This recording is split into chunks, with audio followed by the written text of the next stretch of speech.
بسم اللہ الرحمن الرحیم نحمده ونصلی علی رسولہ الکریم اما بعد. معزز حاضرین گرامی، السلام علیکم ورحمۃ اللہ وبرکاتہ. یہ رمضان شریف کا مبارک مہینہ ہے اور انتہائی خوبصورت ترین مہینہ، ایک ایسا تنہا اور اکیلا مہینہ ہے جس کا انتظار ہر مسلمان کو رہتا ہے. خود اللہ کے حبیب جناب محمد رسول اللہ صلی اللہ علیہ وسلم کو اس مہینے کا شدت سے انتظار رہتا تھا. چنانچہ مسند احمد کی روایت ہے، حضرت انس بن مالک رضی اللہ تعالی عنہ فرماتے ہیں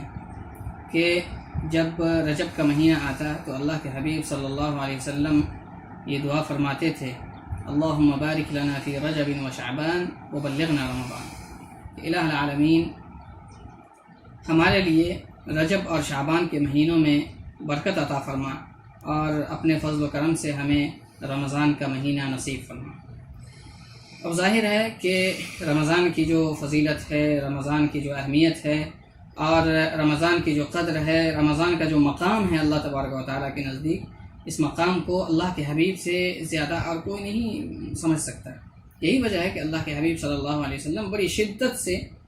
اس مبارک مہینے کا انتظار فرمایا کرتے تھے.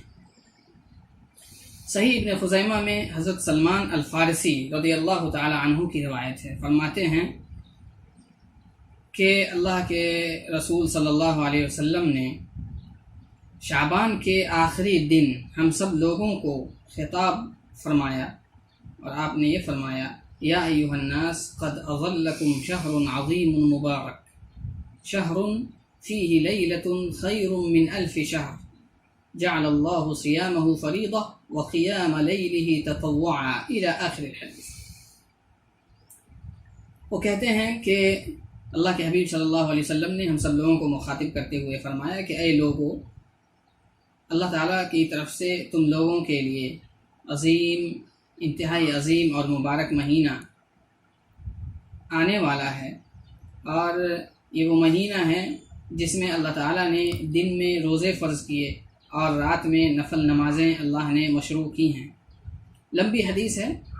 پوری حدیث میں یہ ہے کہ اس مہینے کو اللہ تعالیٰ نے صبر کا مہینہ بنایا ہے اور صبر کا ثواب جنت ہے. یہ مہینہ غمخواری کا مہینہ ہے، قرآن کریم کی تلاوت کا مہینہ ہے، روزہ رکھنے کا مہینہ ہے، روزہ داروں کو افطار کرانے کا مہینہ ہے. اور جو شخص کسی روزہ دار کو افطار کرائے تو یہ افطار اس شخص کے لیے مغفرت کا باعث ہوگا اور جہنم سے نجات کا باعث ہوگا، اور اس روزہ دار کو جو ثواب ملے گا بعینہ ہی بالکل اتنا ہی ثواب افطار کرانے والے کو بھی ملے گا، اور اس روزہ دار کے ثواب میں سے کوئی کمی نہیں کی جائے گی. تو یہ پورا مہینہ عبادت کا مہینہ ہے. اللہ تعالیٰ نے اپنے فضل و کرم سے ہم لوگوں کو یہ مہینہ عطا کیا ہے، ورنہ پچھلے سال بہت سے لوگ تھے، پچھلے رمضان میں تھے، اس رمضان میں وہ ہمارے درمیان نہیں ہیں. اور بہت سے لوگ اس مہینے میں، اس سال اس رمضان میں ہمارے ساتھ ہیں. بہت ممکن ہے کہ ان میں سے کچھ لوگ نہ رہیں. تو یہ اللہ تبارک و تعالیٰ کا فضل و کرم ہے کہ اللہ تعالیٰ نے اپنے فضل و کرم سے ہم لوگوں کو یہ مبارک مہینہ عطا فرمایا ہے. اس مہینے کا اہتمام اور اس مہینے کی قدر ہم پہ لازم ہے، اور اس مہینے کو اللہ تعالیٰ نے عبادت کا مہینہ قرار دیا ہے. قرآن کریم کا نزول اسی مہینے میں ہوا. تو ہم لوگ اس مہینے کی عبادت کو سمجھیں اور اپنا جو وقت ہے ہمارا وہ زیادہ سے زیادہ وقت عبادت میں گزاریں، نفل نمازوں کا اہتمام کریں، قرآن کریم کی تلاوت کا اہتمام کریں. بخاری شریف کی روایت ہے، حضرت ابو ہریرہ رضی اللہ تعالی عنہ فرماتے ہیں کہ اللہ کے حبیب صلی اللہ علیہ وسلم نے فرمایا: من صام رمضان ایمانا واحتسابا غفر له ما تقدم من ذنبه ومن قام رمضان ایمانا واحتسابا غفر له ما تقدم من ذنبه. کہ جو شخص رمضان میں ایمان کے ساتھ اور عقیدے کے ساتھ، اس بات کے عقیدے کے ساتھ کہ روزہ اللہ نے فرض کیا ہے اور ثواب کی نیت سے روزہ رکھے، تو غفر له ما تقدم من ذنبه، کہ اس کے پچھلے سارے گناہ معاف ہو جاتے ہیں. اسی طرح جو شخص رمضان کے مہینے میں نفل نمازوں کا اہتمام کرے، تراویح کا اہتمام کرے، تہجد کا اہتمام کرے، تو اس کے لیے بھی یہی بشارت سنائی ہے اللہ کے حبیب صلی اللہ علیہ وسلم نے کہ اس کے بھی پچھلے سارے گناہ معاف کر دیے جاتے ہیں. ترمذی شریف کی روایت ہے، حضرت ابو ہریرہ رضی اللہ تعالی عنہ روایت کرتے ہیں کہ اللہ کے رسول صلی اللہ علیہ وسلم نے فرمایا: کہ جب رمضان کے مہینے کی پہلی رات ہوتی ہے تو اللہ تبارک و تعالیٰ اپنے فضل و کرم سے جو بدمعاش قسم کے شیطان اور جنات ہوتے ہیں ان کو قید کر دیتا ہے، اور جہنم کے جو 7 دروازے ہیں ان 7 دروازوں کو بند کر دیتا ہے، کوئی ایک دروازہ بھی کھلا ہوا نہیں رہتا۔ اسی طرح جنت کے 8 دروازے ہیں اور ان سارے دروازوں کو اللہ تبارک و تعالیٰ کھول دیتا ہے، کوئی ایک دروازہ بھی بند نہیں رہتا۔ اور ہر رات فرشتے آسمان پہ ندا لگاتے ہیں، آواز لگاتے ہیں، یا باغی الخیر اقبل و یا باغی الشر اقصر، کہ اے خیر کے چاہنے والو، اے خیر کے طلبگار، اے بخشش کے چاہنے والو، آؤ آگے بڑھو اور خیر کو طلب کرو، بھلائی کو حاصل کرو، اور اے برائیوں کے چاہنے والے تم رک جاؤ، دور ہو جاؤ۔ اور اس مہینے میں اللہ کا خاص فضل ہوتا ہے، اور پھر اللہ تعالیٰ کی طرف سے جہنم سے آزادی اور خلاصی کے پروانے مل جاتے ہیں، اور اس طرح کی جو ندائیں ہوتی ہیں یہ ندا ہر رات لگائی جاتی ہے، فرشتے لگاتے رہتے ہیں، اور جو خیر کے چاہنے والے ہیں، نفل نمازوں کا اہتمام کرنے والے ہیں، قرآن کریم کی تلاوت کا اہتمام کرنے والے ہیں، ان لوگوں کو فرشتے آواز لگاتے ہیں اور عبادت کی طرف بلاتے ہیں۔ اور یہی نہیں بلکہ روزے کی اتنی فضیلت ہے کہ اللہ کے حبیب صلی اللہ علیہ وسلم فرماتے ہیں، بخاری شریف کی روایت ہے، حضرت ابو ہریرہ رضی اللہ تعالیٰ عنہ روایت کرتے ہیں، فرماتے ہیں کہ والذی نفسی بیدہ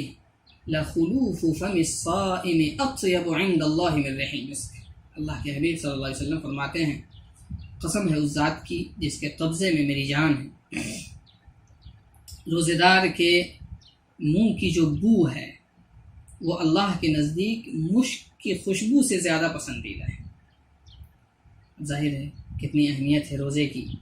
اور کتنی فضیلت ہے روزے دار کی، کہ عام طور پہ بھوک کی وجہ سے جب معدہ خالی رہتا ہے تو وہ جو بو ہوتی ہے وہ بدل جاتی ہے، اور تو یہ جو بو نکلتی ہے منہ سے معدہ کے خالی ہونے کی وجہ سے، تو یہ جو بو ہے یہ اللہ کے نزدیک مشک سے زیادہ پسندیدہ ہے۔ اسی لیے روزہ دار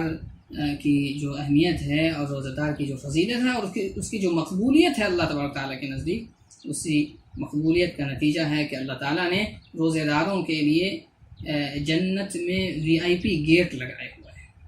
جنت کے جو 8 دروازے ہیں ان میں سے ایک دروازہ ہے اسے ریان کہتے ہیں۔ حضرت سہل ابن سعد رضی اللہ تعالیٰ عنہ کی روایت ہے بخاری شریف کی،